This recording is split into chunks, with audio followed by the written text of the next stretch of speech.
नमस्कार, मैं पिंकी कुमारी, आपकी अपनी हीलिंग मास्टर।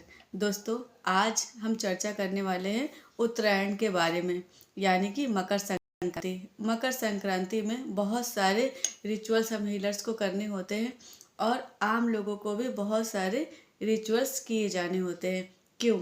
क्योंकि सूर्य की दशा बदल रही है। किसी भी राशि को अगर हम देखते हैं, किसी भी जातक को हम देखते हैं, तो उसकी सारी राशियों में सबसे उच्च, सबसे ऊपर जो ग्रैंड फादर जिसे बोला जाता है, वो होते हैं सूर्य। सूर्य जिसका अच्छा हो, सूर्य की जो कृपा जिस पर अच्छी हो, बाकी ग्रहों की कृपा भी इवेंचुअली उसे मिल ही जाती है। बाकी सारे ग्रह केवल सूर्य की कृपा हो जाने से ठीक हो जाने लग जाती है। किन्हीं भी कारणों से ग्रहों की दशा बदली होती है या आपके लिए सही नहीं चल रही होती, तो केवल सूर्य की कृपा मात्र से उनका प्रभाव कम हो जाता है, यानी कि आपकी क्षमता बढ़ जाती है उस कठिन समय को सहने के लिए। कठिन समय आएंगे, लेकिन साथ में आपको अच्छे रास्ते, अच्छी सीख और संयम और साहस मिलना शुरू हो जाएंगे सूर्य की कृपा से। तो उत्तरायण यानी कि मकर संक्रांति, पोंगल, लोहड़ी, अलग अलग जगहों पे अलग अलग नाम से इसे अलग अलग टाइम पे मनाया जाता है और चीज़ें वही है। इसमें वही किया जाता है, रात को जगना, भजन कीर्तन करना, खुशियाँ मनाना, स्वागत करना सूर्य की नई दशा की। बहुत सारे धर्मों में दान की प्रथा बताई गई है कि उस दिन दान किया जाना चाहिए। तो कुछ ऐसे नियम जो गुरुओं ने हमें सिखाए हैं, जिनके बारे में आज आपको बताऊंगी कि दान कैसा हो, क्या ना किया जाए, कैसे किया जाए, कब किया जाए और कितना किया जाए। इस पर हम अभी चर्चा करेंगे, क्योंकि मकर संक्रांति में किए गए दान का फल बहुत अधिक मिलता है। मकर संक्रांति मतलब कि सूर्य के उदय से पूर्व किया गया स्नान का फल आपको बहुत ज़्यादा मिलता है। आपके आभा मंडल में, आपके ऑरा में बहुत ज़्यादा शक्तिशाली ऊर्जा समाती है। प्राकृतिक जलाशयों में नहाना बहुत अच्छा होता है, ग्राउंडिंग बहुत अच्छी होती है, जैसे कि नदी, तालाब, समुद्र, ऐसे जगहों पर मकर संक्रांति के दिन नहाना बहुत शुभ होता है। शुभ होता है का मतलब आपका ऑरा साफ होता है। बहुत लंबे समय के लिए बहुत पुरानी चीज़ों को जो आप इकट्ठी करके बैठे हो, उस दिन के स्नान मात्र से वो साफ हो जाता है। तो सबसे पहले हम स्नान की चर्चा कर लेते हैं। ब्रह्म मुहूर्त का स्नान सुबह 4 से 6 बजे के बीच, सूर्य उदय से पूर्व का स्नान सबसे अच्छा स्नान में होगा। जो नदी, तालाब, समुद्र में हो, कुएं में हो, कूद कर नहीं नहाना है, पानी निकाल कर नहाना है। और ना हो तो अपनी व्यवस्था कम से कम अपने स्वास्थ्य को ध्यान में रख के करना चाहिए, क्योंकि ठंड बहुत ज़्यादा है। ध्यान रखते हुए आप गंगा जल को पानी में मिलाकर गंगा जल से स्नान कर सकते हैं, ना हो तो गर्म पानी से इस्तेमाल कर सकते हैं। देखिए, 100% पूरा 100% जो मिलता है फ़ायदा, वो है प्राकृतिक जल से मिलेगा। फिर वो नीचे नीचे होता जाएगा, 90%, 80%, 70%, 60%। तो घर के पानी से नहाएं, टंकी के पानी से भी नहा लें तो भी 50% फ़ायदा मिलेगा। लेकिन ब्रह्म मुहूर्त में जो लोग पवित्र नदियों में स्नान करने का सपना बना कर रखें, उनके गंगा स्नान करेंगे, यमुना स्नान करेंगे, कावेरी स्नान करेंगे, बहुत ही अच्छा समय है। लेकिन स्वास्थ्य और सेवा का मजबूत होना बहुत ज़रूरी है। मैं हमेशा बोलती हूँ कि शरीर का स्वस्थ रहना, भक्ति, ध्यान, साधना से केवल शरीर स्वस्थ हो सकता है, लेकिन मजबूत शरीर बनाने के लिए व्यायाम, प्राणायाम बहुत ज़रूरी है। आप मुझे देख सकते हैं, मैं हर जगह से बिल्कुल फिट हूँ, बिल्कुल स्वस्थ हूँ, क्योंकि मैं योग अभ्यास करती हूँ, प्राणायाम का अभ्यास करती हूँ। आपको करना चाहिए, दौड़िए, भागिए, खेलिए, नाचिए, मज़े कीजिए। तो ये सारी चीज़ों से अगर इस साल आप किसी पवित्र नदी में स्नान नहीं भी कर पा रहे हैं, तो पूरे साल की एक अच्छी आदत बनाइए, अच्छा खाइए, स्वस्थ रहिए और अगले साल फिर किसी पवित्र नदी में जाके मकर संक्रांति में स्नान कीजिए। अब हम चर्चा करेंगे दान की। दान क्या करें? वेदों में, शास्त्रों में लिखा हुआ है, गुरुओं ने सिखाया कि 14 वस्तुओं का दान करना बहुत अच्छा होता है। 14 वस्तु, फल, फूल, रोटी, चावल, सब मिलाकर 14 वस्तु बना लीजिए।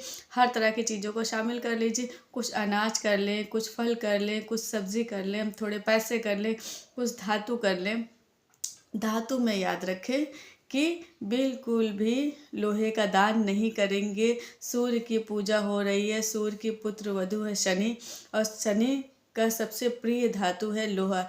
भगवान शनि को लोहे से हम पूजते हैं। तो उस लोहे का दान नहीं करेंगे। कोई भी मेटल, कोई भी धातु दान कर सकते हैं। मेटल को संभाल के रखेंगे, शनिदेव की कृपा, सूर्य पुत्र शनिदेव की कृपा को संभाल के रखेंगे, बिल्कुल उसका दान नहीं किया जाता है। दूसरा, जो भी दान करने वाले उसके एक दिन पहले या सुबह नहाने से पहले ही तैयार करके रख लें, क्योंकि स्नान के बाद जो भी चीज़ों को आप छूओगे वो दान का वस्तु बन जाएगा।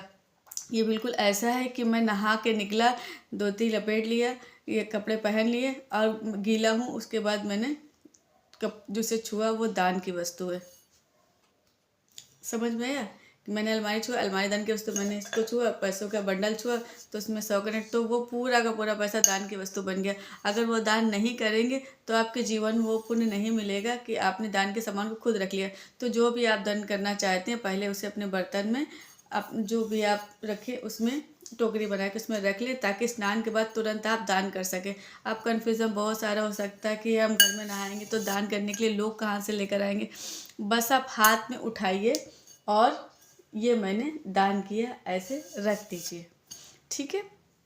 अब इसको जिसको देना है वहाँ तक पहुँचाने का काम बाद में भी किया जा सकता है। एक बार आपने महसूस कर लिया कि मैंने दान कंप्लीट कर लिया, आपने अपनी प्रार्थना कर ली कि तब मैंने दान की, ये चीज़ मैंने दान किया, इस दान को प्रभु आप स्वीकार करें। मतलब कि परमात्मा भिक्षुक के रूप में जो आने वाले हैं, परमात्मा को तो कोई चीज़ आप दे ही नहीं सकते, लेकिन परमात्मा भिक्षुक के रूप में जो आने वाले हैं, जो दान की इच्छा के लिए आने वाले हैं, उनके लिए आपने ये अलग कर दिया। उसके बाद आप अपने दैनिक दिनचर्या में लग सकते हैं। जो लोग मकर संक्रांति के दिन उपवास करना चाहते हैं, बहुत अच्छी बात है, कर लीजिएगा। पर मैं ये कहूँगी, यदि उपवास कर रहे हैं तो चीटिंग मत कीजिए। चाय पी के, दूध पी के, फलों का रस पी के नहीं, आप सच्चा बिल्कुल पानी पी करके उपवास करें। भले 3 घंटे का करें, भले 8 घंटे का करें, 10 घंटे का करें, एक संकल्प लें और वो पूरा करें, उससे पुण्य मिलेगा। चीटिंग करने से पुण्य नहीं मिलता है। ब्रह्म मुहूर्त में स्नान कर चुके हैं तो ध्यान जरूर करना, क्योंकि उगते हुए सूर्य के सामने जो ध्यान होगा मकर संक्रांति के दिन वो बहुत शक्तिशाली होगा। क्योंकि जो लोग ध्यान करना नहीं जानते हैं उनकी ध्यान करने की शिक्षा उसी दिन मिल जाएगी, उनको शक्तिपात मिल जाएगा भगवान सूर्य देव के द्वारा। अगर आप अपने गुरुओं से शक्तिपात लेना चाहते हैं तब तो बहुत अच्छी बात है। अगर ध्यान का शक्तिपात तो आपको सूर्यदेव से खुद ही मिल जाएगा। जो लोग ध्यान में उतरते हैं, जिनको अभ्यास है, पराकाष्ठा की प्राप्ति होगी, उनको समाधि की प्राप्ति होगी, वो आगे बढ़ेंगे। आप जो हीलर्स अपनी यात्रा में कहीं पर भी पहुँचे हैं वो अचानक से बहुत उनको महसूस हो कि बहुत आगे आ चुके हैं। इसलिए मकर संक्रांति के दिन कुंभ महाकुंभ का आयोजन किया जाता है, ताकि स्नान करने के बाद जो दीक्षार्थी है, दान इच्छुक है, वो सब आपके पास ही होते हैं। तो ऐसी जगह का आनंद लीजिए, मज़े कीजिए। ये सब चीज़ मज़े के लिए होता है, सब पिकनिक होता है। सुंदर फैमिली ट्रिप बनाया जा सकता है। किसी कुंभ में गए, मेले में गए, घूमा, भगवान की आराधना की, सुबह उठ के नहाया, स्नान किया। घर में पड़े पड़े कुछ नहीं होगा। हमारा परमात्मा तो हमारे भीतर है, हमें कहीं जाने की ज़रूरत नहीं है। जहाँ आँख बंद कर लिए वहीं हमारा तीर्थ है। बकवास की बात है।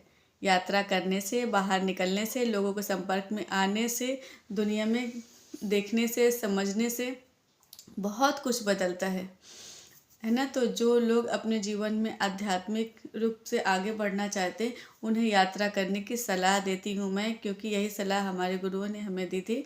और बहुत यात्राएं की है मैंने, बहुत चली हूँ मैं, बहुत दौड़ी हूँ मैं, कभी बस के धक्के। अब तो परमात्मा की कृपा से मुझे आराम से रहने का सौभाग्य प्राप्त हुआ है। मैं आशा करती हूँ अगर आप भी इसी रास्ते में आगे बढ़ना चाहते हैं तो ठीक है। मकर संक्रांति की ढेर सारी शुभकामनाएं। तिल गुड़ खाएं, इससे शरीर और गर्म होता है, अच्छा होता है, सेहतमंद होता है।